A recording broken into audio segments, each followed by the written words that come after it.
ఎంతమంది మహిళలు మీ భార్యల జీవితాలు ఎంత అల్లకల్లోలమైనయో చూడడం లేదా? పిల్లల జీవితాలు ఏంటి? ఇవన్నీ చేతకాకన అందరూ 3 పెళ్ళిళ్ళు 4 పెళ్ళిళ్ళు చేసుకోకుండా ఉన్నది. ఒక బాధ్యతతో అందరూ వ్యవహరిస్తూ ఉంటే దీన్ని చెడగొట్టేటటువంటి ప్రయత్నం, నాకు చేతనైంది 3 పెళ్ళిళ్ళు చేసుకోవడం, మీకు చేతనైతే మీరు చేసుకోండి అని రెచ్చగొడుతున్నారంటే మీరు యువతని, ఇది మీరు చాలా దుర్మార్గంగా వ్యవహరించారు, చాలా తప్పు చేశారు, మహిళల పట్ల చాలా అన్యాయంగా దారుణంగా వ్యవహరించారు. దీనిపైన క్షమాపణ చెప్పాల్సిందే పవన్ కళ్యాణ్ గారు. ఆయన వ్యాఖ్యల్ని వెనక్కి తీసుకోవాలి, ఉపసంహరించుకోవాలి, క్షమాపణ చెప్పాలి. లేకపోతే ఇట్లాంటి వ్యాఖ్యలే ప్రతి ఒక్కళ్ళు కూడా చేసుకుంటూ పోతే మహిళలు చూస్తూ ఊరుకోరు. ఖచ్చితంగా ఒక మహిళా ఉద్యమం ఈ వ్యాఖ్యలకు వ్యతిరేకంగా వచ్చేటటువంటి పరిస్థితిని పవన్ కళ్యాణ్ గారే తీసుకొచ్చినట్టు అవుతారు. ఇప్పటికైనా తప్పు తెలుసుకుని ఆయన క్షమాపణ చెప్తారని చెప్పి ఆశిస్తున్నాం. పవన్ కళ్యాణ్ 3 పెళ్ళిళ్ళు తను చేసుకున్నాను, చేతనైతే మీరు కూడా చేసుకోండి అనేటటువంటి పిలుపు ఇవ్వడం రాష్ట్రంలోనే పెద్ద దుమారంగా ఉంది. మహిళలు భయపడుతూ ఉన్నారు, ఆందోళనకు గురవుతూ ఉన్నారు. ఎక్కడికి పోతున్నారు, ఎక్కడికి తీసుకెళ్తున్నారు అనేటటువంటి పరిస్థితులు ఈ రోజున నెలకొని ఉన్నాయి. 3 పెళ్ళిళ్ళు చేసుకోవడం అనేటటువంటిది ఇది చేతవ్వడం, చేతగానితనానికి సంబంధించినటువంటి సమస్య కాదు. ఆయన ఒక సినిమా హీరోగా ఉండి, ఒక జనసేన పార్టీకి రాష్ట్ర అధ్యక్షుడిగా ఉండి ఈ రకంగా రెచ్చగొడితే రేపు ఆయన ఫాలో అవుతున్నటువంటి యువత కూడా మా హీరో 3 పెళ్ళిళ్ళు చేసుకోవడం చెల్లింది కాబట్టి మేము కూడా చేసుకోవచ్చు అనేటటువంటి ఒక సంకేతాన్ని ఇస్తున్నట్టు కాదా? ఇంత అన్యాయంగా భరణం ఇచ్చి భార్యలను వదిలించుకోవచ్చు, నేను 5 కోట్లు భరణం ఇచ్చాను, విడాకులు తీసుకున్నాను, మళ్ళీ పెళ్లి చేసుకున్నాను అనేటటువంటిది ఆయన చాలా సాధారణమైనటువంటి విషయంగా భరణము, భార్యలను వదిలించుకోవడము, విడాకులు అనేటటువంటిది అత్యంత సింపుల్ థింగ్గా మాట్లాడినటువంటి తీరు చాలా దుర్మార్గమైనటువంటి విషయం. ఇది మహిళలను 100 ఏళ్ల వెనక్కి నెట్టేటటువంటి ఒక ప్రయత్నం. మహిళల పట్ల మన భావజాలం ఎలా ఉంది అన్న దాన్ని బట్టే మనం మహిళల్ని చూస్తాం. స్టెప్నీలు అనేటటువంటి మాట మాట్లాడడం, ఇది మహిళల్ని అంగడి సరుకుగా చూసేటటువంటి వాళ్ళు, ఒక భోగ వస్తువుగా చూసేటటువంటి వాళ్ళు మాట్లాడేటటువంటి మాటలు, పదాలు ఇవి. వాటిని ఈ రోజున ఒక పార్టీ అధ్యక్షుడిగా ఉన్నటువంటి వ్యక్తి మాట్లాడుతున్నాడు అంటే ఇక మహిళల్ని ఎక్కడికి తీసుకెళ్తారనేటటువంటిది ఈరోజు చెప్పకనే చెప్తున్నారు. అందుకనే రాష్ట్ర మహిళా కమిషన్ ఈ రోజున పవన్ కళ్యాణ్కి నోటీసులు ఇవ్వడం జరిగింది. ఈ రోజున 4 రోజులుగా ఎదురు చూసాము, ఆయన తన తప్పుని రియలైజ్ అవుతారని, మహిళల పట్ల చాలా అవమానంగా వ్యవహరించాము అనేటటువంటిది ఆయన గుర్తెరిగి క్షమాపణ చెప్తారని ఆశించాము. అది లేకపోగా మా పార్టీ నాయకుడు పవన్ కళ్యాణ్ గారు మాట్లాడిన దాంట్లో తప్పేమిటి అని చెప్పి జనసేన నాయకులు ఒకవైపు, ఆయన మాట్లాడిన దాంట్లో తప్పేమిటి అని చెప్పి తెలుగుదేశం పార్టీ నాయకులు కూడా సమర్థిస్తున్నటువంటి తీరు మరింతగా తీవ్రంగా చూడాల్సి వస్తుంది. అంటే ఒక నాయకుడు కాబట్టి తాము ఏ తప్పు చేసినా సమర్థిస్తామనేటటువంటి పద్ధతిలో మాట్లాడడం అనేటటువంటిది చాలా అన్యాయమైనటువంటి విషయం. 3 పెళ్ళిళ్ళు చేసుకున్నా, ఒక పెళ్లి చేసుకుని 30 మందితో తిరిగినా అది వాళ్ళ చౌకబారు వ్యక్తిత్వానికి నిదర్శనమే తప్ప అది హీరోయిజం కాదు. హీరోయిజంగా చెప్పేటటువంటి ఒక ప్రయత్నం ఈ రోజున పవన్ కళ్యాణ్ గారు చేశారు. అది చాలా తప్పు. ఆయన మాటల్ని వెనక్కి తీసుకోవాలి. ఈ రోజున రాష్ట్ర మహిళలకి ఏం సంకేతం ఇస్తున్నారు అంటే, అనేక మంది ఈ రోజున మనం బంధువుల్లో కానీ ఊళ్ళో కానీ పెళ్లి మీద పెళ్లి చేసుకుంటే తిడతాం. అలాంటిది ఒక పబ్లిక్ లైఫ్లో ఉండి ఇది నా పర్సనల్, నా 3 పెళ్ళిళ్ళ విషయం మాత్రం మాట్లాడద్దు, మీరు ఏమైనా మాట్లాడండి అంటే ఎందుకు మాట్లాడకుండా ఉంటామండి? మీ వ్యక్తిత్వానికి ఈ 3 పెళ్ళిళ్ళు ఒక నిదర్శనం కాదా? దాని గురించి మాట్లాడితే నేను చేసుకున్నాను, చేతనైతే మీరు కూడా చేసుకోండి అని దబాయించడం అంటే, ఆడవాళ్ళు ఏమన్నా పెళ్ళిళ్ళు అంటే ఏమన్నా బొమ్మలాట, లేకపోతే ఆడవాళ్ళు భరణం ఇచ్చి వదిలించుకునేటటువంటి భార్యలు తప్ప వేరేగా చూడలేరా మీరు? జనసేన నాయకుడు కూడా నోటీసులు ఇచ్చినప్పుడు జనసేన నాయకుడు నోటి నుంచి బూతులు వచ్చినాయి, జగన్మోహన్ రెడ్డి గారిని తిట్టారని చెప్పి ఆ మహిళల గురించి మాట్లాడారు. నేను ఈ ఒక్క పాయింట్ మీద మాట్లాడతాను. మహిళల గురించి తప్పుడుగా మాట్లాడారు కాబట్టి నేను నోటీసులు ఇస్తున్నానని.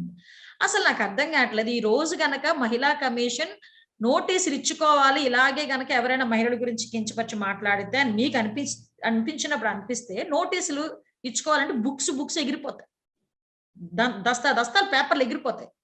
అందులో ఫస్ట్ ఇవ్వాల్సింది జగన్మోహన్ రెడ్డికి నోటీసు. ఎందుకురా అయ్యా అంటే, సొంత చెల్లి అంటే బాబాయిని ఎవరైతే చంపేశారో ఆ బాబాయ్ చంపేసినోడిని కనిపెట్టడానికి ఉన్న సిచ్యువేషన్ లో సీఎం జగన్మోహన్ రెడ్డి సిబిఐ కూడా నమ్మకుండా పక్క రాష్ట్రం పోలీసులకి ఇచ్చిందో చూడండి.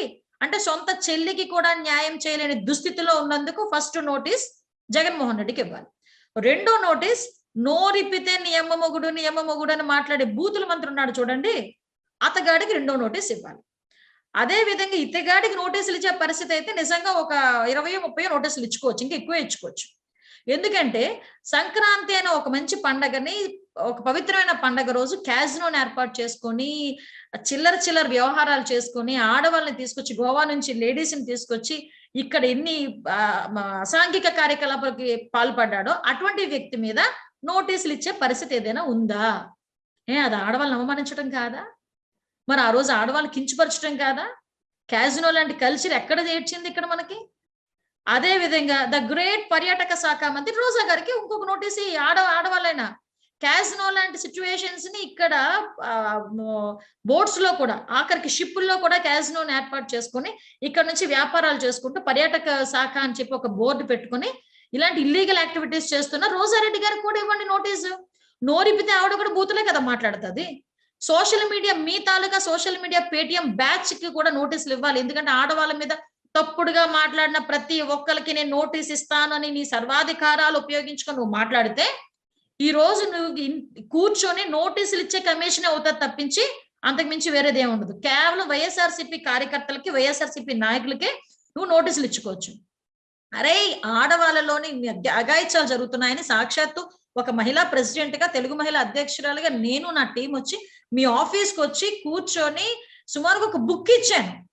నీకు నిజంగా చిత్తశుద్ధి ఉంటే మీకు నిజంగా ఏదైనా అందులో న్యాయం చేయాలని అనుకుంటే ఆ కుర్చీలో కూర్చున్నందుకు ఎవరికైనా ఒక్క ఆడబిడ్డకి న్యాయం చేయాలనుకుంటే అందులో అన్ని జరిగిన సంఘటనలు ఉన్నాయి కదా, ఎందుకు మాట్లాడలే? మరి గోరెంట్ల మాధవ్ నోట్ వీడియోస్ బయటకు వచ్చినప్పుడు గోరెంట్ల మాధవ్ మీద ఎందుకు ఒక నోటీస్ ఇవ్వడానికి కూడా మీరు ముందుకు రాలేకపోయారు?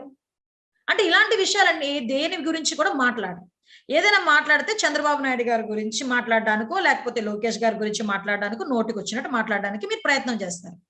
ఇంకో విషయం ఇందులోనే అబ్బో నిజంగా ఒక్కొక్కసారి చూస్తాను వీళ్ళ యాక్టింగ్ చూస్తా ఉంటే అసలు ఈవిడ యాక్టింగ్ చూస్తే సావిత్రి కూడా ఎందుకు పనికిరాదు, మా జగన్మోహన్ రెడ్డి గారి యాక్టింగ్ చూస్తే ఇంకా ఏ నాగేశ్వరరావు గారు వీళ్ళెవ్వరు ఎందుకు పనికిరారు, పెద్ద పెద్ద యాక్టర్స్ కూడా ఎవరు పనికిరారు.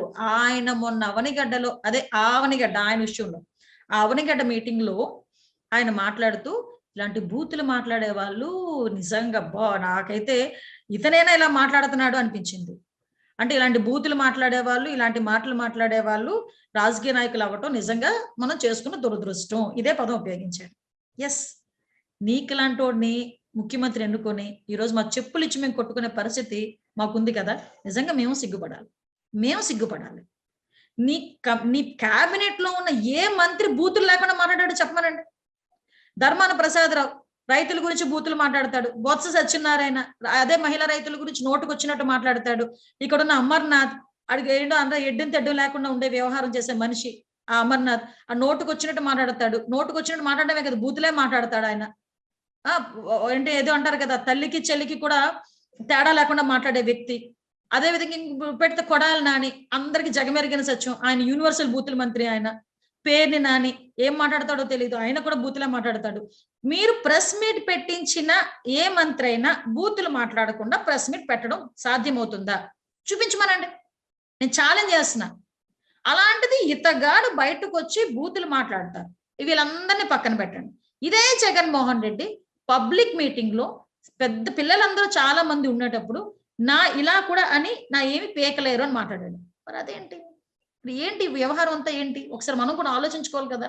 అంటే ఇలాంటి వాళ్ళందరూ కూడా ఈరోజు నీతులు చెప్పేస్తూ ఓవరాల్ గా చెప్పాలంటే రాజకీయాన్ని కూడా ఆడబిడ్డల మాన ప్రాణాలను కూడా రాజకీయానికి ఉపయోగించుకునే పరిస్థితులు ఈరోజు కనిపిస్తున్నాయి.